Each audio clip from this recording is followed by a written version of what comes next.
सिन्दूरारुण विग्रहां त्रिनयनां माणिक्यमौली स्फुरत्तारानायकशेखरां स्मितमुखीमापीनवक्षोरुहां पाणिभ्यामलिपूर्णरत्नचस्कं रक्तोत्पलं बिभ्रतीं सौम्यां रत्नघटस्थरक्तचरणां ध्यायेत् परामम्बिकाम् अरुणां करुणातरङ्गिताक्षीं धृतपाशाङ्कुशपुष्पबाणचापाम् अणिमादिभिरावृता मयूखैः अहमित्येव विभावये भवानीं ध्यायेत् पद्मासनस्थां विकसितवदनां पद्मपत्रायताक्षीं हेमाभामपीतवस्त्रां करकलितलसद्येम पद्माम्बराङ्गीं सर्वालङ्कारयुक्तां सततमभयदां भक्तनम्रां भवानीं श्रीविद्यां शान्तमूर्तिं सकलसुरनुतां सर्वसम्पत्प्रदात्रीं नारायणी नमोस्तुते। ललिता सहस्रनाम सौभाग्य भास्कर भाष्य के इस क्रम में प्रथम अध्याय के प्रथम श्लोक पर भाष्य प्रारंभ होता है। उस प्रथम श्लोक का भाष्य प्रारंभ करने से पहले भास्कर राय जी एक प्रसंग की चर्चा करते हैं। कहते हैं कि अगस्त्याख्ययो हि महामुनिः श्रीविद्योपासकाग्रेसरः तत्र भगवतो हयग्रीवस्य देशिकेन्द्रस्य मुखाद ब्रह्माण्डपुराणीयैः मंत्रन्यास पूजा पुरश्चरण होम रहस्य स्तोत्राख्यैः सप्तभिः खण्डैः श्रीमातुः प्रादुर्भावादि रहस्य जातमाकर्ण्येतोपि परम रहस्यं नाम साहस्रम् इतीति तपोबलादेव निश्चिन्त्य तद्भक्त्यापि मह्यं किमतिं गुरुभिः न दत्तम् इति अनुपदेशनिमित्तांशे संदिहानः पृच्छति इति आह भगवान सूतः। कहने का अर्थ है कि अगस्त्य महामुनि ने श्री विद्या के भक्त उपासकों के लिए अपने गुरु हयग्रीव भगवान अश्वानन, हयग्रीव जो हैं अवतार हैं भगवान विष्णु के,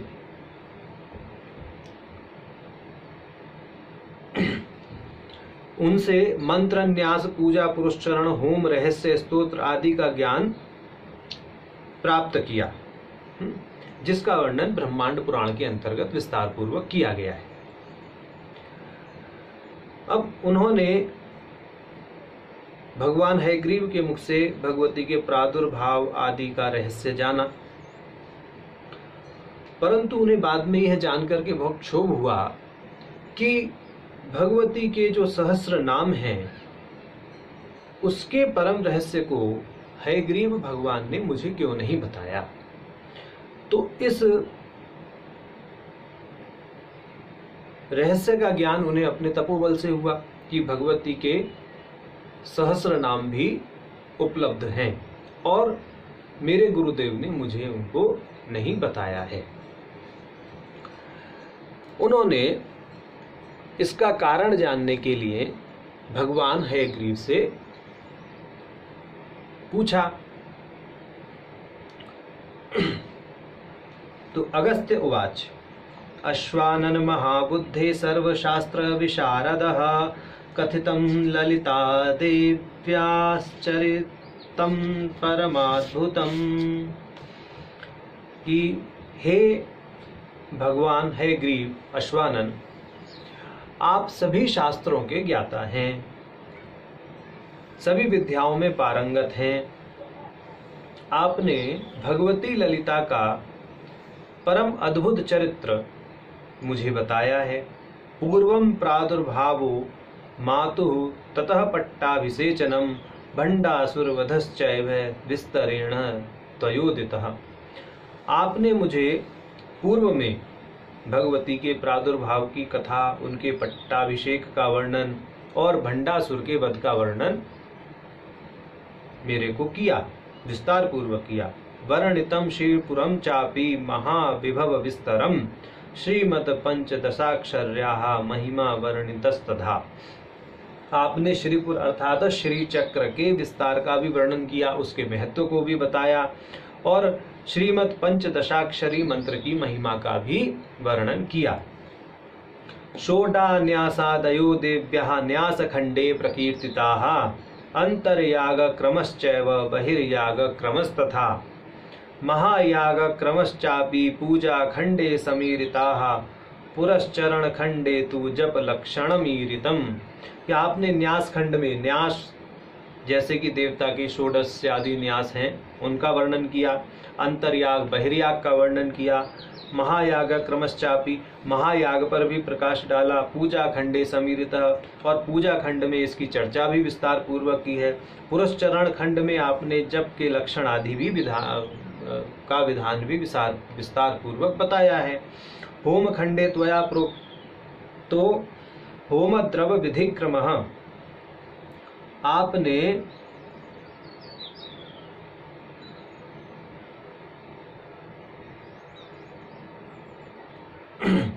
होम खंड में होम करने में प्रयुक्त होने वाले द्रव्यों को और होम करने की विधि को मुझे बताया है। चक्र राजस्य विद्याया श्री देव्या देशिकान्मनो, और चक्र राज यंत्र श्री विद्या श्री देवी गुरु और शिष्य में एकात्मता का भी आपने वर्णन किया है। यानी यंत्र में, श्री विद्या में, भगवती में और गुरु में जो शिष्य है उसको एकात्म भाव रखना चाहिए, ऐसा भी आपने बताया। रहस्य खंडे तादात्म्यम परस्परम उदीरितम स्तोत्र खंडे बहुविधा स्तुतयः परिकीर्तिता। इसमें किसी भी प्रकार का भेद नहीं है। रहस्य खंड में आपने इस पर प्रकाश डाला है, यानी जो श्री चक्र है, श्री विद्या है, श्री विद्या गुरु है और साक्षात भगवती, इन चारों में और शिष्य में किसी प्रकार का भेद नहीं है, आपने ऐसा रहस्य खंड में बताया है। और स्तोत्र खंड में आपने प्रार्थना के लिए अनेक स्तोत्रों को बताया है। मंत्रणी दंडनी देव्योः प्रोक्त नाम सहस्र के न तो श्री ललिता देव्याः प्रोक्तम नाम सहस्रकम। आपने मंत्रणी देवी का, दंडनी देवी का सहस्र नाम बताया, परंतु भगवती ललिता के सहस्र नामों का वर्णन आपने नहीं किया है। तत्र में संशयो जातो हयग्रीव दयानिधे किम वा त्वया विस्मृतम तद्ज्ञात्वा वा समुपेक्षितम। कि हे भगवान, हे दयानिधे, हे ग्रीव भगवान, मुझे यहाँ यह संशय होता है कि क्या आप यह बताना भूल तो नहीं गए, या आपने मुझे जानबूझकर नहीं बताया, अथवा आपने मेरी उपेक्षा कर दी, आपने मुझे नजरअंदाज कर दिया। मम वा योग्यता नास्ति श्रोतुम नाम सहस्रकम किमर्थम भवता नोक्तम तत्र में कारणम वद। के या इसका कोई और भी कारण हो सकता है जो आपने मुझे भगवती ललिता के सहस्र नामों का श्रवण करने का अधिकारी नहीं समझा है, मेरे को योग्य नहीं समझा है। किस कारण से आपने मुझे नहीं बताया, कृपया करके मुझे इसका कारण बतावें। तो इस तरह से 10 श्लोक में अगस्त्य जी ने भगवान हयग्रीव से प्रश्न स्थापित किया। अब भगवान हयग्रीव के सामने उन्होंने अपनी शंका को रख दिया। अब इन 10 श्लोकों पर भास्कर राय जी ने जो भाष्य किया है उसका हम यहाँ विवेचन करेंगे, उसका हम अवलोकन करेंगे। तो अगस्त्य उवाच अश्वानन महाबुद्धे सर्वशास्त्र विशारद कथितम ललिता देव्या चरितम परमाद्भुतम। इसमें सबसे पहले अगस्त्य उवाच पद में अगस्त्य पद का निर्वचन करते हैं भास्कर राय जी। वह कहते हैं ना गच्छति इति अगः पर्वतः तम विद्या नामानम इस्त्यायति अगस्त्यः। तो कहते हैं कि जिन्होंने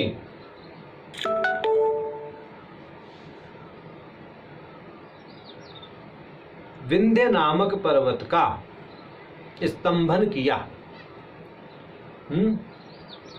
और न गच्छति इति अगः, कि जो ना चले, जिसमें चलन की क्रिया ना हो, उसे अगह कहते हैं। उस पर्वत का यानी विंध्य नामक पर्वत का जिन्होंने इस्त्यायति ति अगस्त्य, यह स्तंभन किया, वह अगस्त्य कहलाए।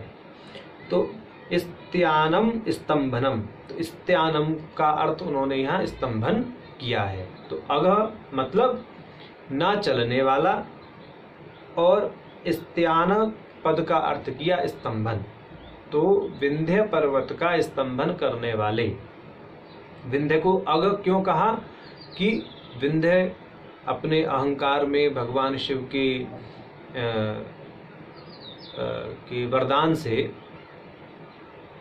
बिल्कुल असीम रूप से बढ़ता चला जा रहा था। तो इसको लेकर के सभी देवताओं में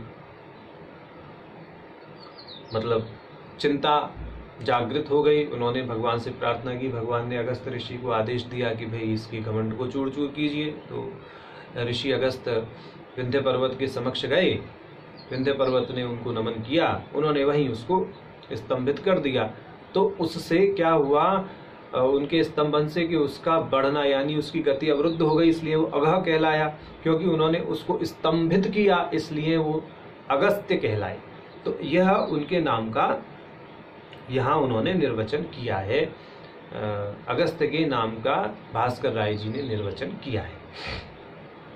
सा च कथा काशी खंडे द्रष्टव्या, यह जो कथा है यह स्कंद पुराण के काशी खंड में है। काशी खंड के मतलब उसमें प्रथम खंड के 5वें अध्याय में यह कथा विस्तार पूर्वक दी हुई है।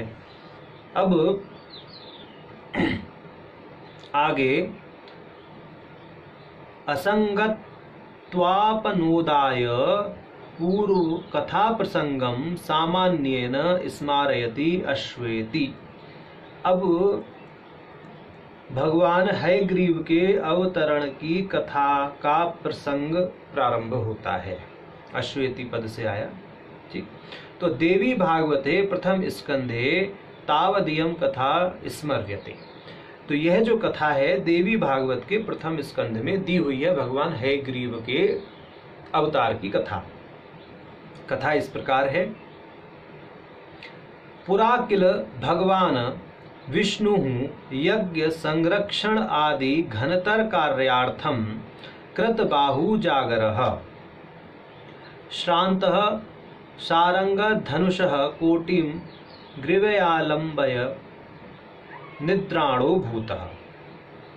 तदा ब्रह्मरुद्रादयः कार्य विशेष सिद्धाय ईशया तज्जागरणाय वन्नी नामक क्रमिभ्यो यज्ञ भागम इच्छिदभ्यो दत्वा तन्मुखाद प्रत्यंचा मंत्रोटयन। कि एक बार भगवान विष्णु, जैसा देवी भागवत में कहा गया है, वो तो कहा गया है कि 10,000 सालों तक दैत्यों से युद्ध करने के बाद में अपने ग्रीवा के समक्ष अपना शारंग नामक धनुष रख करके, प्रत्यंचा चढ़ा हुआ धनुष रख करके विश्राम कर रहे थे। यहाँ कहा है कि यज्ञ संरक्षण आदि घनतर कार्यार्थम कृत बाहु जागरः श्रान्तः, कि यज्ञ रक्षण आदि कार्य को करके अपना विश्राम कर रहे थे, और उनके बगल में ही शारंग नामक धनुष प्रत्यंचा चढ़ा हुआ रखा था, और उनकी जो ग्रीवा थी वह उस धनुष पर ऐसे करके मतलब टिकी हुई थी, उनकी गर्दन। तो भी ब्रह्मा रुद्र आदि किसी कार्य विशेष से उनके समक्ष पहुंचे, उन्होंने वैकुंठ में पहुंचे तो देखा भगवान विष्णु जो है अभी सो रहे हैं। तो उन्होंने वन्नी नामक कीट को धनुष की प्रत्यंचा को खा जाने का आदेश दिया और उसको यह आश्वासन दिया कि आपको यज्ञ में भाग दे दिया जाएगा। तो उन्होंने जो वन्नी नामक कीट है, उन्होंने क्या किया, तेन कोटेर उच्चलनादि शिरोतयुड्डीनम क्वापि गतभूतम। तो उन्होंने क्या किया, कीटों ने, वन्नी नामक कीटों ने जब प्रत्यंचा को काटा तो वह प्रत्यंचा बहुत तीव्र गति से कट करके भगवान के कंठ को विदीर्ण कर गई। उससे भगवान का सिर कहीं दूर जाकर के क्या हुआ, गिर पड़ा। अब ततः शोकाविष्टाः सुरास्तशीर्षम अलभमानास्त्रिपुर सुंदरीम तुष्टुवु। ऐसा देख करके जो देवता आदि थे वह सब शोकाकुल हो गए और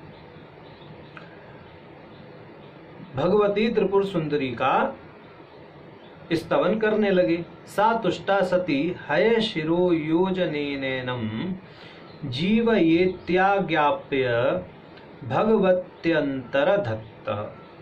तो भगवती देवताओं की स्तुति से संतुष्ट हुई और उन्होंने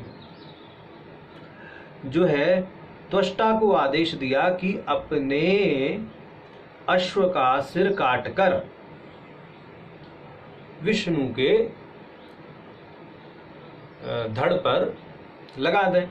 ऐसा हुआ। ततस्तथा जीवितो विष्णुर्हयग्रीवो भूत्वा हयग्रीव आख्यम दैत्यम हत्वा। तो इस प्रकार विष्णु जो है हयग्रीव के रूप में अवतरित हुए और उन्होंने हयग्रीव नामक दैत्य का वध किया। ऐसी कथा देवी भागवत के प्रथम स्कंद में है। रहस्य जातम अखिलम देवी मुखादेव लब्धवा नित्यादि सोऽयम् अश्वाननो विष्णुरेव। तदिदं विशेष्य मुक्तम वृत्तांत स्मारणेन देव्यनुगृहीतत्वाभिप्राय गर्भम। तो इस प्रकार भगवान हयग्रीव के अवतरण की कथा यहाँ बताई गई और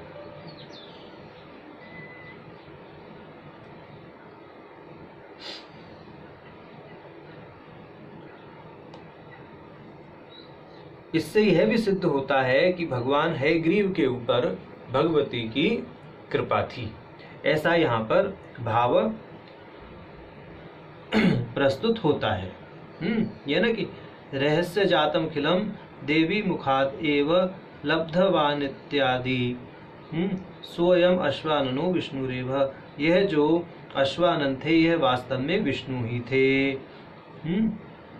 और इन पर भगवती का विशेष अनुग्रह था। ऐसा जो है भाव समझना चाहिए। अतएव महाबुद्ध इत्यादि विशेषण द्वयम न स्तुति मात्रम। अब इस श्लोक में जो है पहले तो अगस्त्य उवाच में अगस्त पद का निर्वचन किया, उसके बाद में अश्वानन की कथा को यहाँ पे पूरे कथानक को बताया इन्होंने भास्कर राय जी ने। अब कहते हैं महाबुद्धे और सर्वशास्त्र विशारद, ये जो दो पद प्रयुक्त हुए हैं इनके विषय में कहते हैं अतएव महाबुद्ध इत्यादि विशेषण द्वयम। ये जो महाबुद्ध और सर्वशास्त्र विशारद ये जो पद हैं ये दो जो हैं ये विशेषण हैं, न स्तुति मात्रम। ये अश्वानन की स्तुति नहीं है, मात्र विशेषण कहे गए हैं।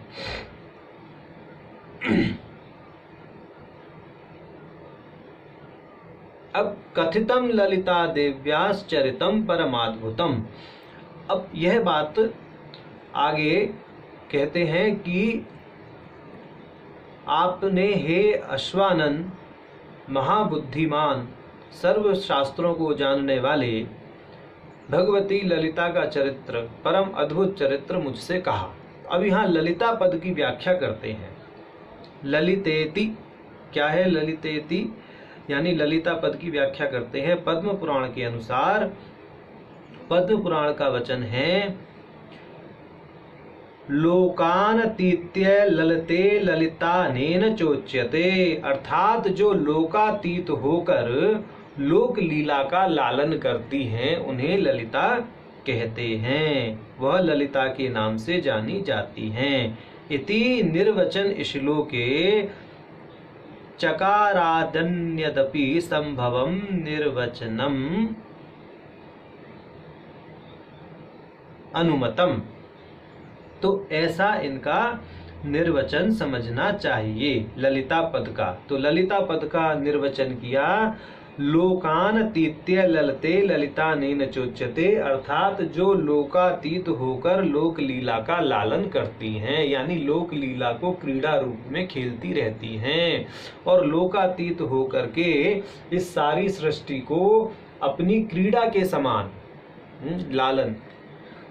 लालन पालन होता है ना, बच्चे को खिलाना भी और उसको पालना भी, तो इस पूरी लोक लीला का लालन करती हैं। यानी यह लोक लीला उनकी क्या है? क्रीड़ा है, उनका खेल है, उनका मात्र एक क्या है? मनोरंजन का साधन है ये लोक लीला करना, और लोकातीत रह करके वह यह कार्य करती रहती है, तो इसलिए वह ललिता कहलाती हैं। पराशक्ति सदाशिवादि रूपणी शक्ति शिवयो रुत्तोत्तरापकर्षवंती बहुनी संति। कहते हैं कि शक्ति और शिव के आगे पराशक्ति और सदाशिव रूपों की अभिव्यक्ति होती है। सबके अपने अपने अनेक स्तर हैं और अनेक अनेक प्रकार के शिव और शक्ति के युगल इस सृष्टि में उपलब्ध हैं। यहाँ पर थोड़ा विशेष रूप से यह बात समझने की है, यानी सृष्टि में जितने भी भिन्न भिन्न पदार्थ दिखाई देते हैं सभी पदार्थों में शिव शक्ति का सामरस्य भरा हुआ है, यानी शिव शक्ति प्रकाश विमर्श का सामरस्य सर्वत्र है, छोटे छोटे कण में भी और जीवों में भी, यानी निर्जीव हो चाहे सजीव हो सर्वत्र शिव शक्ति सामरस्य है। तो ये दो तरह का यहाँ पर इन्होंने क्या, पहले तो स्वयं ही समझना चाहिए कि दो तरह का विभाग है। एक तो लोकातीत विभाग है शिव शक्ति का, और एक लोक में प्रसूत विभाग है शिव शक्ति का। इसमें अंतर क्या है? जो लोकातीत विभाग है, यानी जो लोकातीत शिव शक्ति का सामरस्य है, वो विशुद्ध सत्व गुण से बना हुआ है, यानी घनीभूत है सत्व गुण से। और जो लोक में प्रविष्ट शिव शक्ति का सामरस्य है वह रजस और तमस गुण के साथ संश्लिष्ट है, यानी उसमें तीनों गुण हैं, त्रिगुणात्मक वह है। और जो विशुद्ध सत्व गुण से बना हुआ शिव शक्ति का सामरस्य है वह लोकातीत है। वह समस्त लोक का नियमन करता है, और जो त्रिगुणात्मक है वह नियमित होता है, ऐसा भाव है।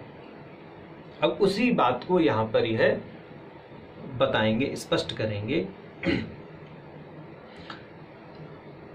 पराशक्ति सदाशिवादि रूपाणी शक्ति शिवयो रुत्तरोत्तरापकर्षवंती बहुनी संति तेषाम च लोका अपि बहुविधा।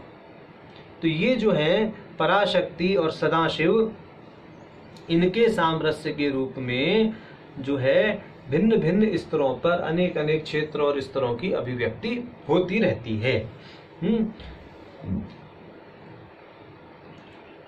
पर शिव महाशक्ति से अभिन्न है, यह समझना चाहिए। तेषाम च लोका अपि बहुविधा, ये लोक भी बहुत हैं, यानी शिव शक्ति के सामरस्य से इस जगत की सृष्टि होती है, भिन्न भिन्न लोकों की सृष्टि होती है, लोकों की संख्या बहुत है, भुवनों की संख्या बहुत है, ऐसा समझना चाहिए। पर शिवा भिन्न महाशक्ति अस्तु सर्वलोकातीता महाकैलासा पराजितादीप पदवाच्ये सर्वलोकोत्तमे लोके तिष्ठति। कि जो परम शिव है वह महाशक्ति से अभिन्न है और इनका जो सर्वलोकातीत स्वरूप है, यानी जो इनका जगतातीत स्वरूप है, वह महाकैलाश में निवास करता है। यानी यह जगतातीत होकर के, लोकातीत होकर के महाकैलाश में निवास करते हैं। महाकैलाश या अपराजित आदि, जिसको अपराजित भी कहते हैं, वहां पर निवास करते हैं।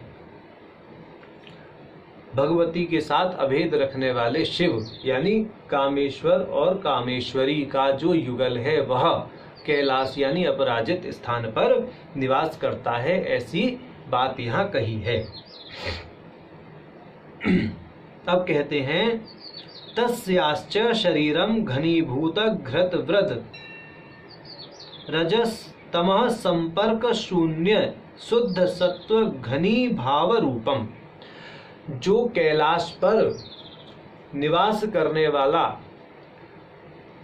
सर्वलोकातीत या जगतातीत, जगत से अतीत जो शिव शक्ति का स्वरूप है, वह क्या है? रज और तम के संपर्क से शून्य शुद्ध सत्व घनी भाव रूप है, यानी शुद्ध सत्व से बना हुआ है और उसमें तनिक भी रज और तम गुण का अंश सम्मिलित नहीं है।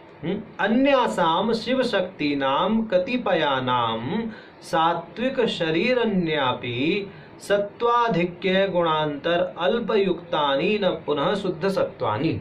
कि इसके अतिरिक्त जो शिव शक्ति के सामरस्य हैं, यानी अन्य भुवन जिस पदार्थ से बने हुए हैं वह समस्त पदार्थ और इन भुवनों में रहने वाले जीव, उनके अंदर जो चेतना प्रसूत है वह चेतना यानी उनके कर्मों के आधार पर जितनी जितनी चेतना जितना चेतन तत्व जिसमें है वह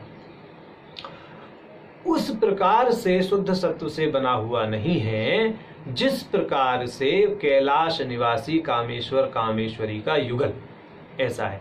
तो जो लोक में प्रविष्ट चेतना है वह चेतना सत्व रज से संश्लिष्ट है, ऐसा कहने का इनका भाव है।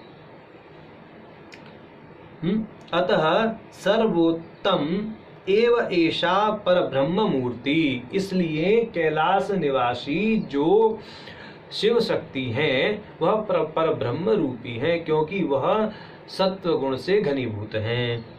अस्या अपि संति रहस्य भूता बहवो भेदास्तु कामेश्वर्यात्मक क्रिया विशेषः तद्वती ललिता। नहीं, अस्या अपि संति रहस्य भूता बहवो भेदास्तु कामेश्वर्यात्मक मूर्तिरेवेः ग्रंथे प्रतिपाद्येति ललिता पदेन सूचितम।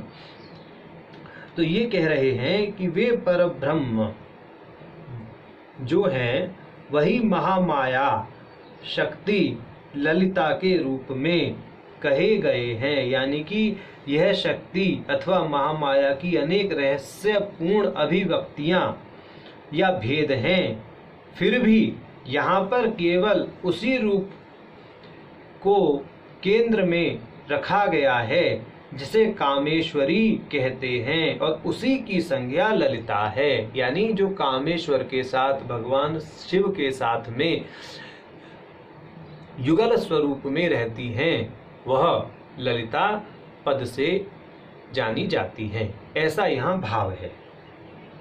तेन श्रृंगार रस प्रधानेयम मूर्ति रीति सूचितम। तो ऐसा भी समझना चाहिए कि वह श्रृंगार रस प्रधान मूर्ति है, यानी श्रृंगार रस से परिपूर्ण मूर्ति है भगवती ललिता।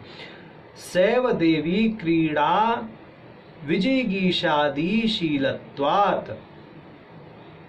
वह क्या करती हैं? क्रीड़ा करती हैं। क्रीड़ा आदि करने के कारण भी, क्रीड़ा जैसे अभी बताया था लोकानतीत नृत्य ललते ललिता तेन चोच्यते, अर्थात जो ये लोक लीला का विधान करती हैं इसलिए भी वह ललिता कहलाती हैं। तस्याश्चरितं प्रादुर्भावादि स्तोत्र समुदायांतम कथितम भवतेति शेषः, कि उन्हीं का जो प्रादुर्भाव आदि जो चरित्र कहा गया है ऐसा शेष पद से समझ लेना चाहिए। यानी कथितम ललिता देव्याश्चरितम, तो चरितम पद से यह समझना चाहिए कि इन्हीं ललिता देवी के प्रादुर्भाव आदि का जो प्रसंग है वो हयग्रीव भगवान ने अगस्त से पहले ही कह दिया है। अब परमाद अद्भुतम, परम अद्भुतम, इस पद का परमाद्भुतम पद का की व्याख्या करते हुए कहते हैं अत्युत्तमत्वात् अपूर्वम अश्रुतश्चरत्वाद् अनुपमत्वात् चेत्यर्थः, यानी ऐसा चरित्र जो अत्यंत आश्चर्यदायक है, जो पहले कभी सुना नहीं गया, और जो अनुपम है, ऐसे चरित्र को परम अद्भुत चरित्र कहते हैं। ऐसा इन्होंने यहाँ निर्वचन किया। तो इस श्लोक का अर्थ हुआ कि हे अश्वानन महाबुद्धिमान, सभी विद्याओं में विशारद, आपने मुझसे ललिता देवी के परम अद्भुत चरित्र को कहा। यह अर्थ हुआ जिसमें अगस्त्य पद की, अश्वानन पद की व्याख्या की गई। महाबुद्धि और सर्वशास्त्र विशारद, इन दो पदों को विशेषण के रूप में समझा गया। ललिता पद की व्याख्या हुई, पद्म पुराण के आधार पर ललिता देवी की जो संज्ञा है उसका निर्वचन किया गया। और उसके बाद शिव शक्ति के लोकातीत स्वरूप का जो घनीभूत सत्व प्रधान है और जो लोक प्रविष्ट शिव शक्ति का स्वरूप है, जो जिसमें की रजस और तमस गुण सत्व गुण के साथ में रहता है, उसका वर्णन किया गया। और फिर उसके इनके ललिता देवी के परम अद्भुत पद से उनके चरित्र की अपूर्वता को और उपमा रहिता को, कि उनकी उसकी निरुपमता को बताया गया इस श्लोक में। ठीक है। ओम नमो नारायण।